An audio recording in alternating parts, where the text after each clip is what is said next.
বিসমিল্লাহির রহমানির রহিম।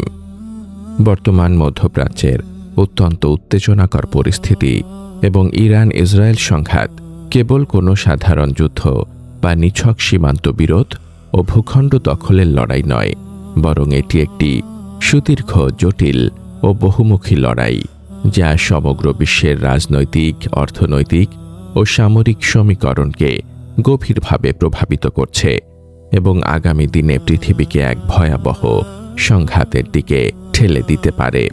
যখন ইরানের আকাশ প্রতিরক্ষা ব্যবস্থায় হামলার পর ইরান তাদের সামরিক সক্ষমতা প্রদর্শন করে ড্রোন, ক্রুজ মিসাইল এবং হাইপারসনিক ক্ষেপণাস্ত্রের সাহায্যে তেল আবিব ও হাইফার মতো গুরুত্বপূর্ণ ইসরায়েলি শহরগুলোতে পাল্টা আক্রমণ শুরু করে, তখন সারা বিশ্ব এক অজানা আশঙ্কায় আতঙ্কিত হয়ে পড়ে। বাহরাইন থেকে কুয়েত, দুবাই থেকে কাতার পর্যন্ত ক্ষেপণাস্ত্রের আঘাতে কাঁপছে গোটা অঞ্চল, আর পারস্য উপসাগরের প্রাণকেন্দ্র হরমুজ প্রণালী বন্ধের হুমকিতে বিশ্বের এক পঞ্চমাংশ তেল সরবরাহ অনিশ্চয়তার মুখে পড়েছে। ইসলামের নির্ভরযোগ্য ইতিহাস ও সমসাময়িক বিশ্ব রাজনীতির এমন গভীর বিশ্লেষণ নিয়মিত পেতে ভিজিট করুন আমাদের ওয়েবসাইট www.umakontho.com এবং যুক্ত থাকুন আমাদের ফেসবুক পেজ ও সাবস্ক্রাইব করে রাখুন আমাদের ইউটিউব চ্যানেলে। এই সংঘাতের বিশাল ও জটিল প্রেক্ষাপট যদি আমরা আরও গভীরভাবে বিশ্লেষণ করি, তবে অত্যন্ত স্পষ্টভাবে দেখতে পাব যে ইরান এবং ইসরায়েল উভয়েরই চূড়ান্ত ও মূল লক্ষ্য হল সমগ্র মধ্যপ্রাচ্যে নিজেদের একচ্ছত্র আধিপত্য ও প্রভাব বিস্তার করা। এখানে একটি বিষয় অত্যন্ত প্রণিধানযোগ্য যে ইরান হল একটি শিয়া ধর্মভিত্তিক রাষ্ট্র এবং ইসরায়েল হল একটি ইহুদি ধর্মভিত্তিক রাষ্ট্র। উভয় রাষ্ট্রই নিজেদের বিকৃত ধর্মীয় আদর্শের ভিত্তিতে মধ্যপ্রাচ্যের ক্ষমতার শীর্ষে পৌঁছাতে মরিয়া হয়ে উঠেছে। ইরানের যেমন নিজস্ব রাজনৈতিক উচ্চাকাঙ্ক্ষা ও আধিপত্য বিস্তারের স্বপ্ন রয়েছে এবং তারা এই স্বপ্ন বাস্তবায়নের জন্য সুদীর্ঘকাল ধরে ইয়েমেনের হুতি, লেবাননের হিজবুল্লাহ এবং সিরিয়ার বাশার আল আসাদকে প্রক্সি মিলিশিয়া হিসেবে ব্যবহার করে লাখ লাখ সুন্নি মুসলমানদের রক্তে নিজেদের হাত রঞ্জিত করেছে। ঠিক তেমনি ইসরায়েল ও পশ্চিমা বিশ্ব তাদের আধিপত্যের পথে কোনো মুসলিম রাষ্ট্রকে বাধা হিসেবে দেখতে চায় না এবং তারা অত্যন্ত সুকৌশলে মুসলিম বিশ্বকে দুর্বল করে রেখেছে। আমরা যদি ইতিহাসের পাতা উল্টাই, তবে অত্যন্ত স্পষ্টভাবে দেখতে পাব যে কখনোই কোনো মুসলিম রাষ্ট্র প্রযুক্তিগতভাবে, অর্থনৈতিক বা সামরিক দিক দিয়ে শক্তিশালী ও স্বয়ংসম্পূর্ণ হওয়ার চেষ্টা করেছে, তখনই আমেরিকা ও পশ্চিমা পরাশক্তিগুলো নানা অজুহাতে তাদের ওপর নির্মম আগ্রাসন চালিয়ে দেশগুলোকে ধ্বংসস্তূপে পরিণত করেছে। 2003 সালের ইরাকে গণবিধ্বংসী অস্ত্রের সম্পূর্ণ মিথ্যা অজুহাত তুলে হামলা চালিয়ে সাদ্দাম হোসেনের মতো প্রতাপশালী নেতাকে ক্ষমতাচ্যুত করা হয়।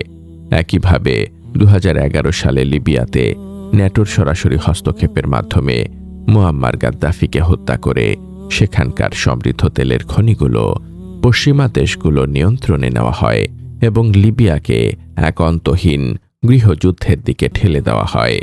সিরিয়াতেও পশ্চিমের গ্যাস পাইপলাইন পরিকল্পনায় বাধা হয়ে দাঁড়ানোর কারণে একটি রক্তক্ষয়ী গৃহযুদ্ধ চাপিয়ে দেওয়া হয়। পশ্চিমা বিশ্বের মূল ও অলিখিত নীতি হল কোনো মুসলিম রাষ্ট্র যেন কখনোই পঞ্চম প্রজন্মের যুদ্ধাস্ত্র, সেমিকন্ডাক্টর, আর্টিফিশিয়াল ইন্টেলিজেন্স বা সাইবার ওয়ারফেয়ারের মতো অত্যাধুনিক প্রযুক্তিতে স্বয়ংসম্পূর্ণ হতে না পারে।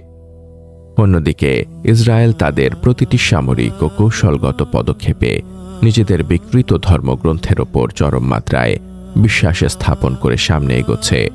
তারা গাজায় নিরীহ ফিলিস্তিনি শিশু ও নারীদের ওপর বর্বরোচিত হামলার সময় বাইবেলের ডিউটেরনমি অধ্যায় থেকে সরাসরি উদ্ধৃতি দিয়ে তাদের নিষ্ঠুরতাকে বৈধতা দেওয়ার চেষ্টা করে এবং তাদের আকাশ প্রতিরক্ষা ব্যবস্থার নাম রেখেছে ডেভিড স্লিং, হযরত দাউদ আলাইহিসসালামের সেই ঐতিহাসিক গুলতির নামে, যে গুলতি দিয়ে তিনি জালুতকে পরাস্ত করেছিলেন। অর্থাৎ বাতিল শক্তি তাদের ভ্রান্ত বিশ্বাসের ওপর এতটাই অটল যে তারা মৃত্যু ভয়হীন হয়ে আধুনিক প্রযুক্তির সর্বোচ্চ ব্যবহার করে মুসলমানদের ওপর ঝাঁপিয়ে পড়ছে। কিন্তু অত্যন্ত পরিতাপের বিষয় হলো আজকের এই বিশাল মুসলিম উম্মাহ একদিকে যেমন জ্ঞান বিজ্ঞান ও আধুনিক প্রযুক্তিতে উন্নত বিশ্বের তুলনায় যোজন যোজন পিছিয়ে আছে, অন্যদিকে তারা তাদের ঈমান ও আকীদাকেও বিসর্জন দিয়ে পশ্চিমা সংস্কৃতির দাসত্বকে সানন্দে গ্রহণ করেছে। মুসলিম যুব সমাজ আজ তাদের মহামূল্যবান সময় ও মেধা ইন্টারনেট, মোবাইল গেমস, নেশা এবং দুনিয়াবি খেল তামাশায় নষ্ট করছে। অথচ ঠিক একই সময়ে ইসরায়েলের তরুণরা দিন-রাত অক্লান্ত পরিশ্রম করে জ্ঞান বিজ্ঞান ও নতুন প্রযুক্তি উদ্ভাবনে নিজেদের নিয়োজিত রেখেছে। এখানেই আমাদের সবচেয়ে গুরুত্বপূর্ণ প্রশ্নটি সামনে আসে, তাহলে প্রকৃত বিজয়ের পথ কোনটি? এই প্রশ্নের উত্তর আমরা পাই পবিত্র কোরআন এবং সহিহ হাদিসে বর্ণিত আসহাবুল উখদুদ বা গর্তওয়ালাদের সেই চিরস্মরণীয় ঘটনায়।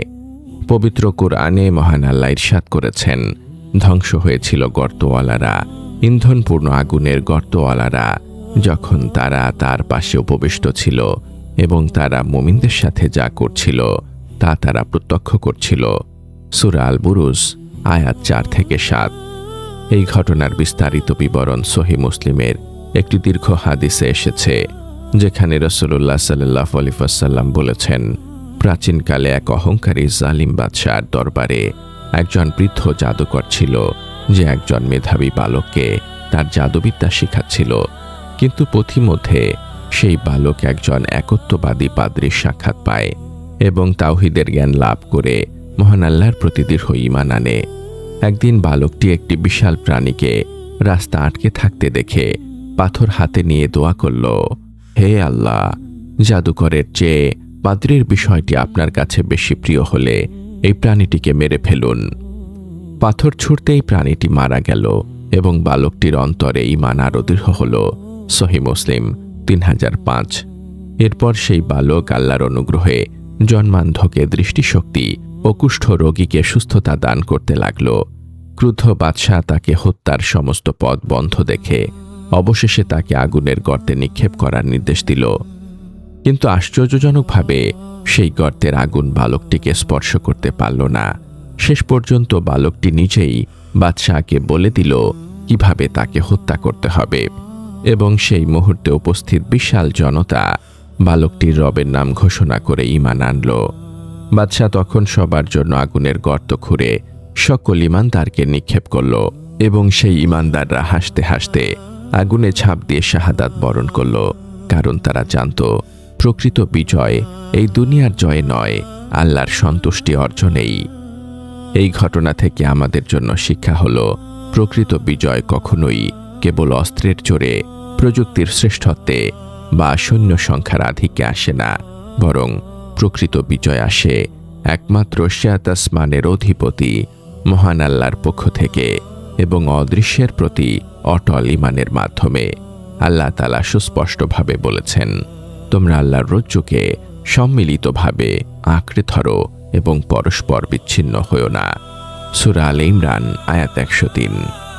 অথচ আজ মুসলিম দেশগুলোতেই রয়েছে পশ্চিমা সামরিক ঘাঁটি, মুসলমানের হাতে মুসলমান মারা যাচ্ছে। এটি কি সেই বিভক্তিরই ভয়াবহ পরিণতি নয়? তৃতীয় বিশ্বযুদ্ধ হবে কি হবে না তার চূড়ান্ত সিদ্ধান্ত একমাত্র আল্লাহর কাছে, কিন্তু এই মুহূর্তে একজন মুমিনের করণীয় অত্যন্ত স্পষ্ট। প্রথমত, নিজের ঈমানকে মজবুত করো এবং ইলম অর্জনে নিজেকে নিয়োজিত করো। দ্বিতীয়ত, মুসলিম যুব সমাজকে প্রযুক্তি, বিজ্ঞান ও গবেষণায় এগিয়ে আসতে হবে, কারণ ইসলাম জ্ঞান অর্জনকে ফরজ করেছে এবং কুরআনের প্রথম শব্দই হল ইকরা, অর্থাৎ পড়ো। সূরা আল আলাক আয়াত 1। তৃতীয়ত, মজলুম মুসলমানদের জন্য দোয়া করো এবং সাধ্যমতো সাহায্য করো। আর চতুর্থত, এই ফিতনার সময়ে সংযম অবলম্বন করো, কারণ রাসূলুল্লাহ সাল্লাল্লাহু আলাইহি ওয়াসাল্লাম বলেছেন, এমন ফিতনা আসবে যেখানে বসে থাকা ব্যক্তি দাঁড়িয়ে থাকা ব্যক্তির চেয়ে ভালো থাকবে। সহিহ আল বুখারী 3601।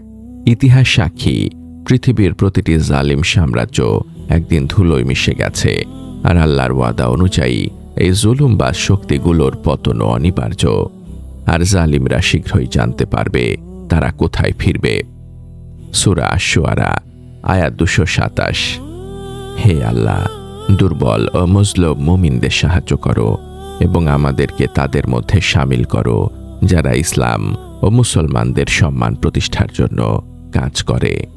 এই বিশ্লেষণটি যদি আপনার উপকারে এসে থাকে তাহলে এখনই চ্যানেলটি সাবস্ক্রাইব করুন, ভিডিওটি শেয়ার করুন এবং আরও গভীর ইসলামিক বিশ্লেষণের জন্য ভিজিট করুন www.umakontho.com।